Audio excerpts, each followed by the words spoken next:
بسم اللہ الرحمن الرحیم۔ جس طرح سورج نکلنے سے پہلے ستاروں کی روح پوشی، صبح سادی کی سفیدی اور شفق کی سرخی سورج نکلنے کی گواہی دیتی ہے، اسی طرح جب آفتاب رسالت کے طلوع کا زمانہ قریب ہوا تو اطراف عالم میں بہت سے ایسے عجیب عجیب واقعات پیش ہوئے جو خلاف عادت کبھی نہ ہوتے تھے۔ ایسے بہت سے عجیب عجیب واقعات پیش آئے جو تمام کائنات کو جھنجھوڑ جھنجھوڑ کر یہ بشارت دینے لگا کہ اب آفتاب رسالت کا نور چمکنے والا ہے، یعنی آپ صلی اللہ علیہ وآلہ وسلم کی پیدائش ہونے والی ہے۔ چنانچہ اصحاب فیل کا واقعہ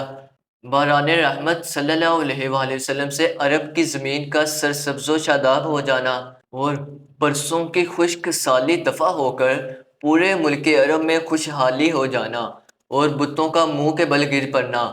اور فارس کے مجوسیوں کی 1000 سال سے جلائی ہوئی آگ کا ایک لمحے میں بجھ جانا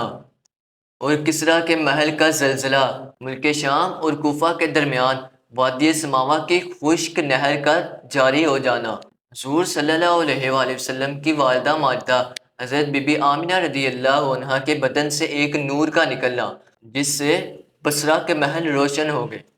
یہ تمام واقعات اسی سے ہے کہ حضور صلی اللہ علیہ وآلہ وسلم کے نبوت سے پہلے یہ واقعات مبشرات بن کر تمام عالم کائنات کو خوشخبری دینے لگی۔ اعلان نبوت سے پہلے حضرات انبیاء کرام علیہم السلام سے جو واقعات صادر ہوئے جو خلاف عادت یا حیرت میں ڈالنے والے ہوں، ان کو شریعت کی اصطلاح میں ارہاس کہتے تھے، اس لیے مذکورہ بالا تمام واقعات ارہاس کہلاتے ہیں جو حضور صلی اللہ علیہ وآلہ وسلم کے اعلان نبوت کرنے سے پہلے کے ہیں۔ انہی واقعات میں سے ہے ابو نعیم اپنی کتاب دلائل النبوت میں لکھتے ہیں، حضرت عبداللہ بن عباس رضی اللہ عنہما سے روایت کرتے ہیں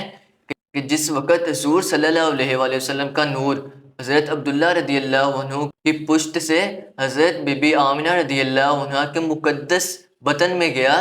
اس وقت تمام چوپائے بھی آپ صلی اللہ علیہ وآلہ وسلم کے ظہور کی خوشخبری دینے لگے کہ جس کے سر پر تمام دنیا کی امامت کا تاج ہے، اور اس وقت مشرق کے جانور مغرب کے جانوروں کو خوشخبری دینے لگے اور مغرب کے جانور مشرق کے جانوروں کو خوشخبری دینے لگے، اور سمندر اور دریاؤں کے جانور بھی آپس میں ایک دوسرے کو خوشخبری سنانے لگے کہ حضرت ابو القاسم صلی اللہ علیہ وآلہ وسلم کی ولادت باسعادت کا وقت بہت ہی قریب آ گیا ہے۔